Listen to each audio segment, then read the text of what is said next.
नाज़रीन आदाब, आप देख रहे हैं INN चैनल। मैं हूं शेख अहमद अली। आज की ख़ास बात में हम देखेंगे कई अहम कौमी और बैनुल अक़वामी ख़बरें। अब की बार 25 साल, जी हाँ, प्रधानमंत्री का नया नारा देश के नाम जारी हो चुका है। अपने ताज़ा बयान में उन्होंने कह दिया है कि अब अच्छे दिन 25 साल के अंदर अंदर आ जाएंगे। ये डेडलाइन पहले 2014 या फिर उससे 1-2 साल आगे थी। फिर 2019 आते आते इसमें 4 और साल का इजाफा कर दिया गया, यानी कि 2022 लेकिन फिर अचानक रॉ विजडम के इशारे पर इसे अब 25 साल किया जा चुका है। इसके अलावा ये भी इंकशाफ हुआ है कि आज हिंदुस्तान की आवाम स्वर्ण युग यानी कि सुनहरे दौर में है, और इस बात का खुद हिंदुस्तानियों को ही पता नहीं। ये कॉमेडी स्क्रिप्ट की ही तरह है, लेकिन यकीन कीजिए ये आज के हिंदुस्तान के वज़ीर आज़म की तकरीर का सही हिस्सा है। वज़ीर आज़म ने एक यूनिवर्सिटी के कॉन्वोकेशन के लिए तकरीर में इन ख्यालात का इजहार किया है। साल 2014 में करप्शन के खात्मे और अच्छे दिन के वादे के साथ इख्तिदार संभालने के बाद से इस तरह की मिजाहिया बयानात अब हिंदुस्तानियों के लिए आम हो गए हैं, और मन में चल रहे तरह तरह के ख्यालात अवाम के गोशे गुजार किए जाते हैं। मुल्क की आवाम के साथ ये वादा किया गया था कि यूपीए के बाद हर शहरी के खाते में 15 लाख आ जाएंगे, लेकिन चंद बरस बाद एक इंटरव्यू में ये साफ कर दिया गया था कि वो एक जुमला था। ये अलग बात है कि नाक़िदीन आज भी सरकार के इस वादानुमा जुमले पर हुकूमत से सवाल करते रहते हैं। इसके अलावा काला धन वगैरह के साथ साथ अच्छे दिन का वादा किया गया था। पहली मियाद में अवाम ने उन दिनों का बड़ी बेचैनी से इंतज़ार किया, लेकिन 2019 तक भी अच्छे दिन नहीं आए। लेकिन अचानक प्रधानमंत्री ने कह दिया कि 2022 मुल्क के लिए काफ़ी अहम है और कई बड़े प्रोजेक्ट्स इस साल मुकम्मिल होने जा रहे हैं, और अवाम ने एतमाद किया। दूसरी मरतबा भारी अक्सरियत से कामयाबी हासिल कर ली गई। 2-4 रियासती हुकूमतों को भी गिराया गया। कहीं कहीं कोशिश नाकाम भी हुई, लेकिन MLAs और नुमाइंदों की खरीदो फरोख्त जारी है।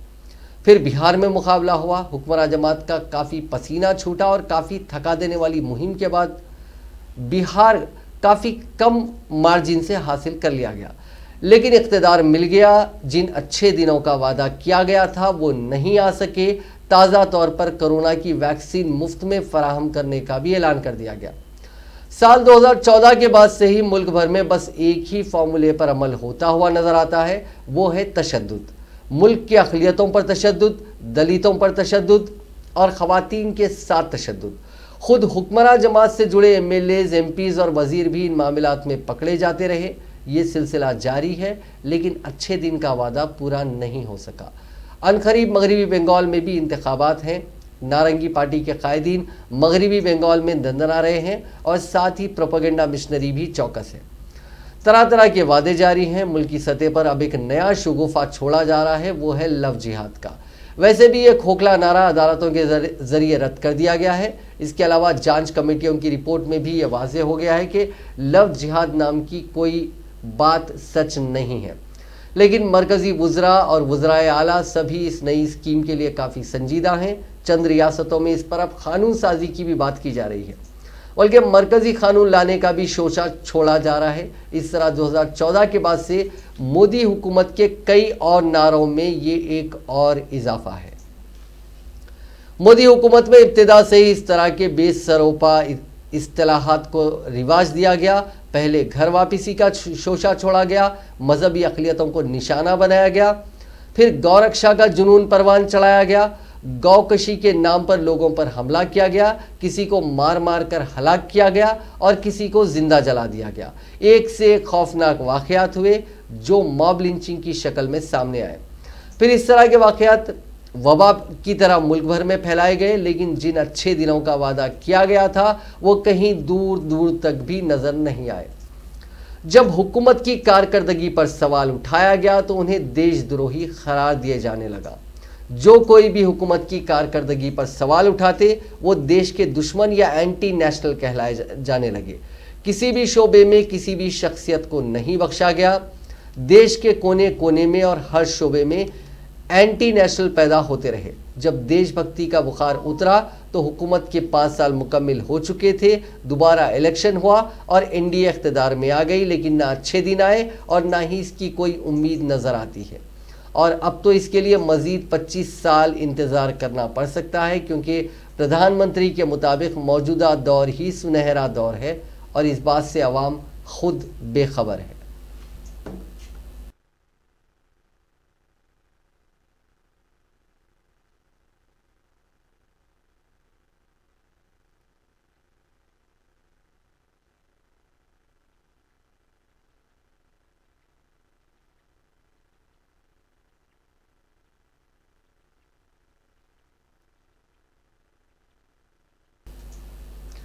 मरकजी हुकूमत ने आज 43 मोबाइल ऐप्स पर बैन लगा दिया है। मरकज ने इंफॉर्मेशन टेक्नोलॉजी एक्ट 69A के तहत ये बैन लगाया है। मरकज ने बताया कि ये ऐप ऐसी सरगर्मियों में मुलविस हैं जिनसे मुल्क के इत्तेहाद, सालमियत और हिफाजत के लिए खतरा है। बैन की गई 43 ऐप्स में 14 डेटिंग, 8 गेमिंग ऐप्स, 6 बिजनेस और फाइनेंस और एक एंटरटेनमेंट ऐप शामिल है। चीनी ऐप टिकटॉक को बैन कर चुकी मरकजी हुकूमत ने अब popular chat app snack video को भी बैन किया है। यह Singapore based Chinese software company है। इसके 10 करोड़ से ज़्यादा यूज़र्स हैं। टिकटॉक बैन होने के बाद यूज़र्स के लिए ये सबसे बड़ा ऑप्शन बनी और महज 2 महीनों के अंदर करीब 5 करोड़ यूज़र्स बढ़ाए गए। सबसे ज़्यादा यूज़र्स हिंदुस्तान में हैं। इसके अलावा चीन के बिजनेस टाइकून जैक की कंपनी अलीबाबा की भी 4 ऐप्स पर बैन लगाया गया। मरकज ने 4 बार ऐप्स के खिलाफ एक्शन लिया है। 29 जून को 59 चीनी ऐप्स बैन कर दिए गए थे। ऐप्स को मुल्क की सलामती के लिए खतरा बताया गया था। गलवान झड़प के बाद ये फैसला लिया गया। 27 जुलाई को 47 ऐप बैन किए गए थे। हुकूमत ने यह कदम तब उठाया था जब लद्दाख में तनाव बढ़ रहा था और चीनी फौजियों ने 2 बार घुसपैठ की कोशिश की थी। उसके बाद 2 सितंबर को सरकार ने पबजी समेत 118 ऐप्स बैन किए थे। पबजी को 17 करोड़ 50 लाख से ज़्यादा लोगों ने डाउनलोड किया है। 24 नवंबर को 43 मोबाइल ऐप्स यानी आज 43 मोबाइल ऐप्स बैन किए गए हैं। फैसला Indian cyber crime coordination centre की वजारत दाखिला को भेजी गई रिपोर्ट की बुनियाद पर लिया गया। मरकजी वजीर बराए अक़लियती उमूर मुख्तार अब्बास नकवी ने कहा है कि कोरोना वबा की वजह से अगले साल यानी साल 2021 के हज के अखराजात महंगे होंगे। उन्होंने कहा कि कोरोना की वजह से ये हज एक अलग सूरत हाल में अंजाम पजीर होगा। मरकजी वजीर ने इन बातों का इजहार एक एजेंसी को दिए गए इंटरव्यू के दौरान किया। उनका कहना था कि साल 2021 का हज जो होगा वो कोरोना की वजह से अलग ही सूरत हाल में होगा। इस सूरत हाल में हज के अखराजात में इजाफा होगा जिससे हज के खर्चे जात बढ़ेंगे। उन्होंने कहा कि हज चूँकि सऊदी अरब में होता है और वहाँ की हुकूमत के प्रोटोकॉल के मुताबिक जिस कमरे में 8-9 लोग रहते थे उसमें अब सिर्फ 2 या 3 ही लोग रह सकते हैं और जिस गाड़ी में 45 हाजी सफ़र करते थे उसमें ज़्यादा से ज़्यादा 20 हाजी सफ़र कर सकते हैं और इसके अलावा भी दीगर खराजात बढ़ेंगे। नकवी ने कहा कि आज़मीन हज का सफ़र पर रवाना होने से 72 घंटे कबल कोरोना टेस्ट किया जाएगा। ताहम उन्होंने कहा कि हमें उम्मीद है कि इससे कबल कोरोना ख़त्म हुआ होगा।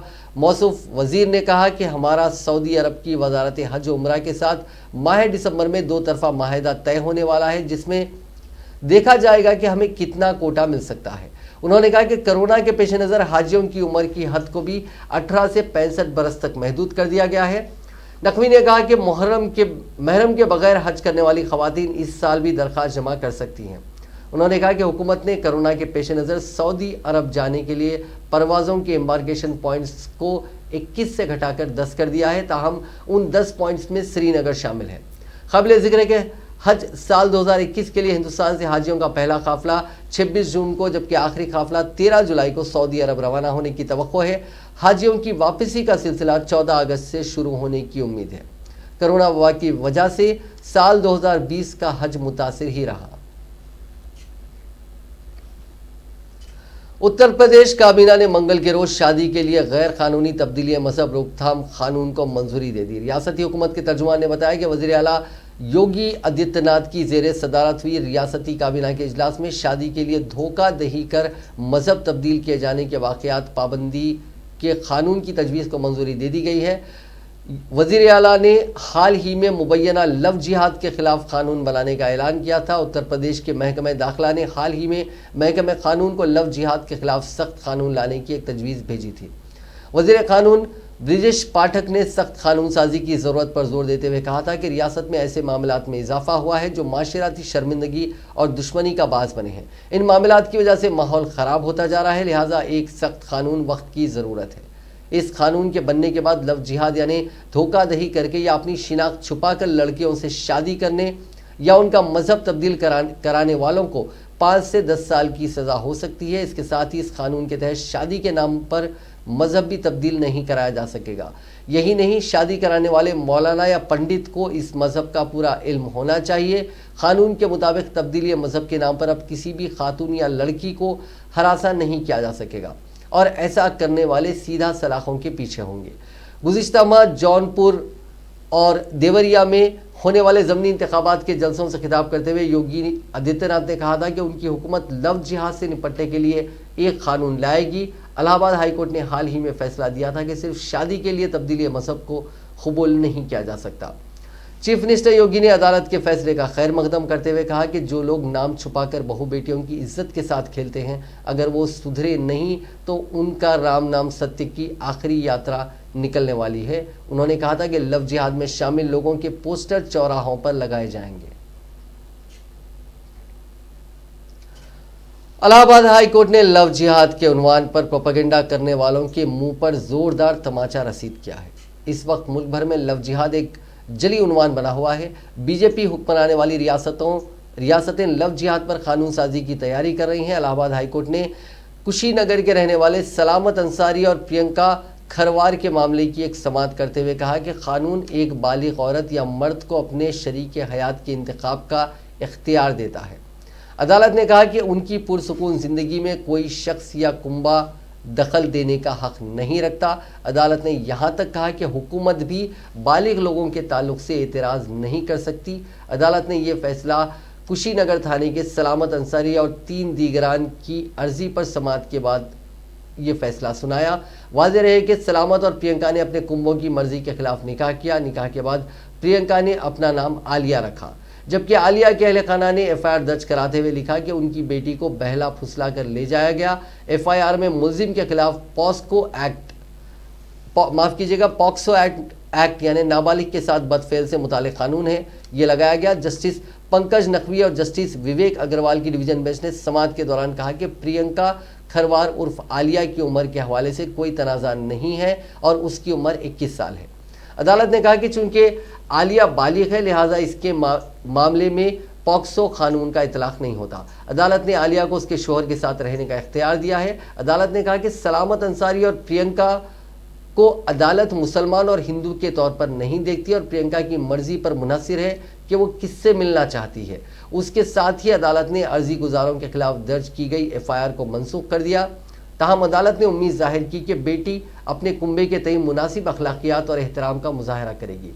योगी की क़यादत वाली उत्तर प्रदेश की बीजेपी हुकूमत की तरफ से मुबैना लव जिहाद के खिलाफ की जा रही कानून साजी के दरमियान इलाहाबाद हाई कोर्ट ने ये एक अहम फैसला सुनाया है।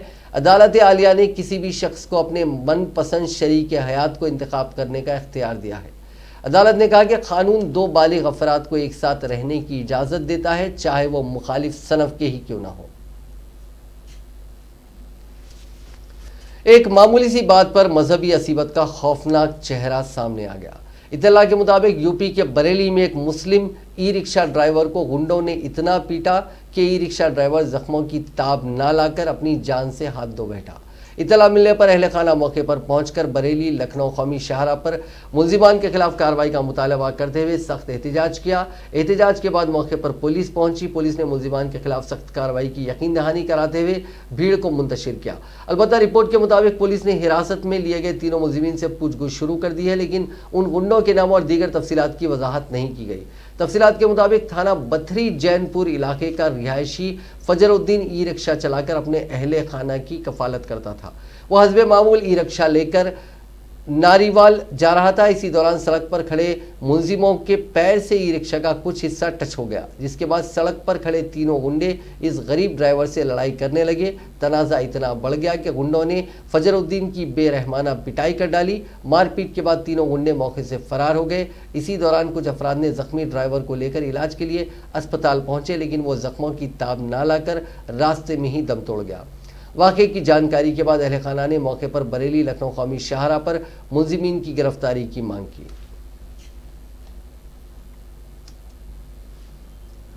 सुप्रीम कोर्ट ने वजीर आजम नरेंद्र मोदी के वाराणसी से इंतखाबात के खिलाफ दायर दरखास्त को मुस्तरद कर दिया। सुप्रीम कोर्ट ने बीएसएफ के साबिक जवान तेज बहादुर की जानिब से दायर दरखास्त को खारिज करते हुए इलाहाबाद हाई कोर्ट के फैसले को बरकरार रखा है। ये फैसला सुप्रीम कोर्ट के chief justice एस.ए. Bobde, justice AS. Bopanna और जस्टिस वी रामा सुब्रमण्यम की बेंच ने दिया। इससे कबल 17 नवंबर को अदालत ने इस दरखास्त पर फैसला महफूज कर लिया था। तेज बहादुर ने सुप्रीम कोर्ट में दरखास्त दायर करके इलाहाबाद हाईकोर्ट के फैसले को चैलेंज किया था। इलाहाबाद हाईकोर्ट का मानना है कि तेज बहादुर ना तो वाराणसी के वोटर है और ना ही वजीर आजम मोदी के खिलाफ उम्मीदवार। इस बुनियाद पर उनकी इंतखाबी दरखास्त दायर करने का कोई जवाज नहीं है। अदालत उस्मा ने तेज बहादुर के वकील की समाअत मुलतवी करने की दरखास्त मुस्तरद कर दी। बेंच ने कहा था कि वजीर आजम ऑफिस एक अनोखा दफ्तर है और उसके खिलाफ दरखास्त गैर मुअय्यना मुद्दत तक ज़ेर इल्तिवा नहीं रखी जा सकती। अदालत ने कहा कि तेज बहादुर की पर्चे नामजदगी मुनासिब तरीके से या गैर मुनासिब तरीके से मुस्तरद की गई थी, ये उनकी अहलियत पर मुनहसर है। CJISA बोबडे ने तेज बहादुर के वकील को बताया कि हम आपको इल्तवा की रियायत क्यों दें, आप इंसाफ के अमल को गलत इस्तेमाल कर रहे हैं, आप बहस कर रहे हैं। वकील ने दलील दी कि बहादुर ने पहले आज़ाद उम्मीदवार और बाद में समाजवादी पार्टी के उम्मीदवार की हैसियत से अपनी नामजदगी दाखिल की थी। अगले 2 दिन खलीज बंगाल से मलहक तमिलनाडु और पुडुचेरी में मुश्किल हो सकती है। तूफान निवार जो खलीज बंगाल से टकराकर 25 नवंबर को उन रियासतों के साहिल पर जा सकता है। इस दौरान तेज़ हवाएं 100 से 150 किलोमीटर फी घंटे की रफ्तार से चल सकती हैं। IMD ने कहा कि बहरी तूफान खलीज बंगाल में शुमाल मगरिब की तरफ बढ़ा है। 25 नवंबर की सपहर ये तमिलनाडु और पुडुचेरी के साहिल को अबूर कर सकता है। तूफान के असर की वजह से उन रियासतों में तेज़ हवाओं के साथ तेज़ बारिश हो सकती है। तूफान के पेश नज़र खलीज बंगाल के जुनूब मशरक में तमिलनाडु और पुडुचेरी साहिल के करीब 8 कोस्ट गार्ड और 2 तैयारे तैनात कर दिए गए हैं। इन तिजारती बहरी जहाज़ों और माहीगीर कश्तियों के जरिए तूफान से खबरदार किया जा रहा है। NDRF की टीमें लोगों को ख़राब मौसम की रोकथाम के लिए इक़दाम करने का मशवरा भी दे रही है। NDRF की 30 टीमें राहत और इमदाद के लिए तैयार हैं। नेशनल डिज़ास्टर रिस्पॉन्स फोर्स यानी NDRF के DG SN प्रधान ने कहा कि तूफान से राहत के लिए तमिलनाडु, पुडुचेरी और आंध्र प्रदेश में 12 कोस्ट गार्ड टीमें तैनात की गई हैं। उन रियासतों में 18 टीमों को स्टैंड बाई पर रखा गया है।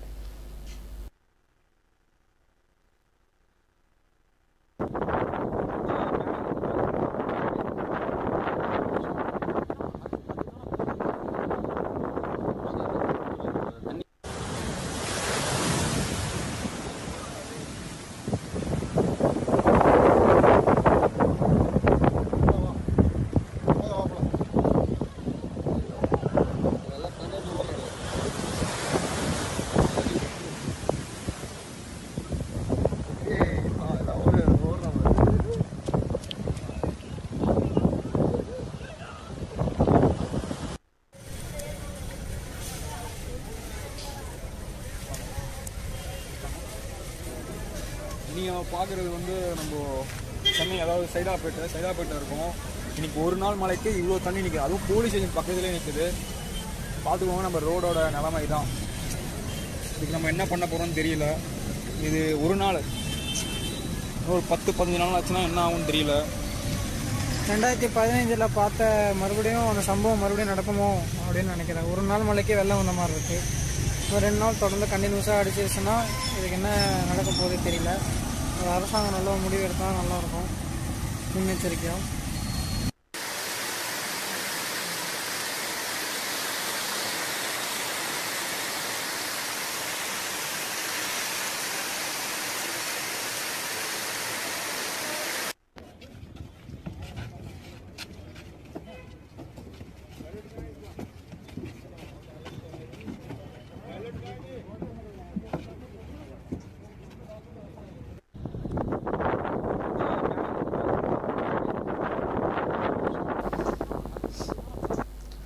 वज़ीर आज़म नरेंद्र मोदी ने मंगल के रोज़ समुद्री तूफान निवार से निपटने की तैयारियों के सिलसिले में तमिलनाडु और पुडुचेरी के वज़राए आला से फ़ोन पर गुफ्तगू करके मौजूदा सूरत हाल का जायज़ा लिया। मोदी ने तमिलनाडु के वज़ीर आला E.K. पिलाना स्वामी से टेलीफोन पर बातचीत की करके समुद्री तूफान के सिलसिले में रियासती हुकूमत की जानिब से की जाने वाली तैयारियों और एहतियाती इक़दाम के बारे में इत्तलात हासिल की। वज़ीर आज़म ने तमिलनाडु हुकूमत को हर मुमकिन मदद और ताउन का यकीन दिलाया। अब बात कोरोना वायरस की। दुनिया भर में अब तक 5,97,00,000 से ज़्यादा लोग कोरोना वायरस से मुतासिर हो चुके हैं। इनमें से 4,13,00,000 लोग ठीक हो चुके हैं, जबकि 14,05,000 से ज़्यादा लोगों की जान जा चुकी है। अब भी 1,70,000 मरीज ऐसे हैं जिनका इलाज चल रहा है। इसी बीच वर्ल्ड हेल्थ ऑर्गेनाइजेशन यानी WHO ने कई महीनों तक टालने के बाद आखिरकार बैरूनी एक्सपर्ट्स की एक टीम चीन भेजने का फैसला किया। ये टीम वहां कोरोना वायरस के फैलने की जांच करेगी। वहीं अमेरिका में एक हफ्ते में मरने वालों की तादाद 10,000 से ज़्यादा हो गई है। हिंदुस्तान में कोरोना केसों में तेजी से पिछले कुछ दिनों से हिंदुस्तान में कोरोना के केसेस में पिछले कुछ दिनों से तेजी से कमी आ रही है और इस बीमारी में मुब्तला अफराद की तादाद में इजाफे ने एक्टिव केसेस को कम किया है और उसकी शरह कम होकर 5% के करीब रह गई है। पिछले 5 दिन से कोरोना इन्फेक्शन के 45,000 केसेस सामने आ रहे थे, लेकिन मंगल को नए मामलात में कमी वाक़ हुई है और ये तादाद 38,000 से कम रही। मरकजी वजारत सेहत और ख़ानदानी बहबूद के मुताबिक गुज़िश्ता 24 घंटों के दौरान 37,975 नए केसेस सामने आए हैं और मुतासरा अफराद की तादाद 91,77,000 हो गई है। इसी मुद्दत के दौरान 42,314 मरीज सेहतमंद हुए हैं, जिसके नतीजे में एक्टिव केसेस में 4,819 की कमी वाक़ हुई है और उसकी तादाद बढ़कर 4,38,000 हो गई है। इसी अरसे में 480 मजीद मरीजों की हलाकत के साथ मरने वालों की तादाद 1,34,218 हो गई है।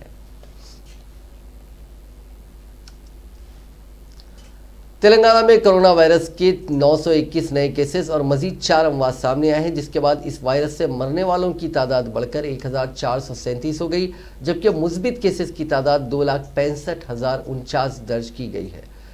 पीर तक रियासत में सरगर्म केसेस की तादाद 11,047 बताई गई। महकमे सेहत की तरफ से जारी करदा बुलेटिन में बताया गया कि पीर को मजीद 1,097 अफराद के सेहतियाब होने के बाद मुख्तलिफ दवाखानों से डिस्चार्ज होने वाले मरीजों की तादाद 2,52,565 हो गई। रियासत में सेहतियाबी की शरह 95.28% दर्ज की गई है, जो कि कौमी सतह से काफ़ी ज़्यादा है। पीर के दरमियान रियासत में 42,740 कोरोना के टेस्ट किए गए और मजीद 594 नमूनों का इंतज़ार है। रियासत में अब तक 52,01,214 टेस्ट किए जा चुके हैं।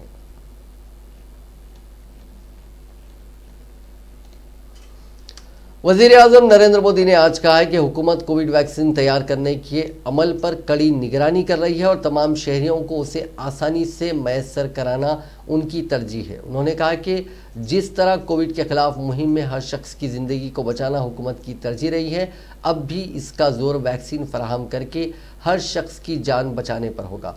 उन्होंने कहा कि वैक्सीन के मनफी असरात के बारे में अफवाहें फैलाई जा सकती हैं, लिहाजा सरकारी मिशनरी और बाकी सबको मिलकर लोगों को हकीकी सूरत हाल से आगाह करना होगा। मुख्तलिफ रियासतों में कोविड इन्फेक्शन में इजाफे के पेश नज़र नरेंद्र मोदी ने आज वीडियो कॉन्फ्रेंस के जरिए 8 मुतासरा रियासतों और मरकजी इलाकों के वज़राए आला से एक मीटिंग की। इजलास में कोविड इन्फेक्शन की सूरत हाल, उससे निपटने के लिए तैयारी और इंतज़ामिया से खुसूसी तबादला ख्याल किया गया।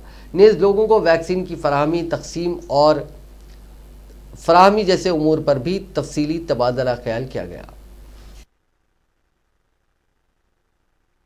साथियों, आप भली भांति परिचित हैं कि कोरोना की वैक्सीन को लेकर इंटरनेशनली और नेशनली किस तरह की खबरें आ रही हैं।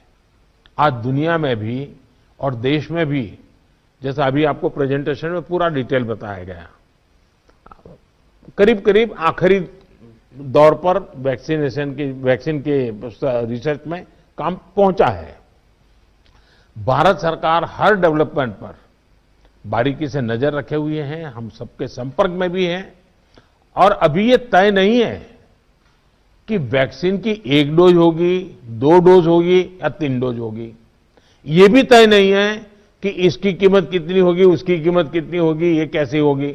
यानी अभी भी इन सारी चीजों के सवालों के जवाब हमारे पास नहीं है, क्योंकि जो इसके बनाने वाले हैं, दुनिया में जिस प्रकार की कॉरपोरेट वर्ल्ड भी है, उनका भी एक कंपटीशन है, दुनिया के देशों के भी अपने अपने डिप्लोमेटिक इंटरेस्ट होते हैं, WHO से भी हमें इंतजार करना पड़ता है। तो हमें ये इन चीजों को वैश्विक संदर्भ में ही आगे बढ़ना पड़ेगा। हम इंडियन डेवलपर्स और मैन्युफैक्चरर के साथ भी हमारी जो भी टीम काम कर रही है पूरी तरह संपर्क में है।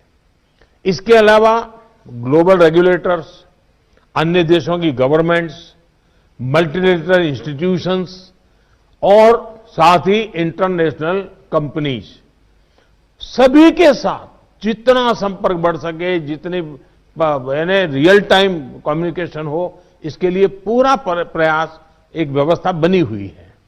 साथियों, कोरोना के खिलाफ अपनी लड़ाई में हमने शुरुआत से ही एक एक देशवासी का जीवन बचाने को सर्वोच्च प्राथमिकता दी है।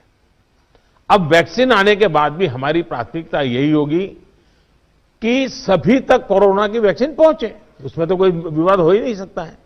लेकिन कोरोना की वैक्सीन से जुड़े भारत का अभियान अपने हर नागरिक के लिए एक प्रकार से नेशनल कमिटमेंट की तरह है। इतना बड़ा टीकाकरण अभियान स्मूथ हो, सिस्टमेटिक हो और सस्टेन हो, ये लंबा चलने वाला है। इसके लिए हम सभी को, हर सरकार को, हर संगठन को एकजुट होकर के कोऑर्डिनेशन के साथ एक टीम के रूप में काम करना ही पड़ेगा। साथियों, आप भली भांति परिचित हैं कि कोरोना की वैक्सीन को लेकर इंटरनेशनली और नेशनली किस तरह की खबरें आ रही हैं। आज दुनिया में भी और देश में भी, जैसा अभी आपको कोरोना वायरस वबा को रोकने के लिए वैक्सीन बना रही कंपनियों की जानिब से अच्छी खबरें आने का सिलसिला जारी है।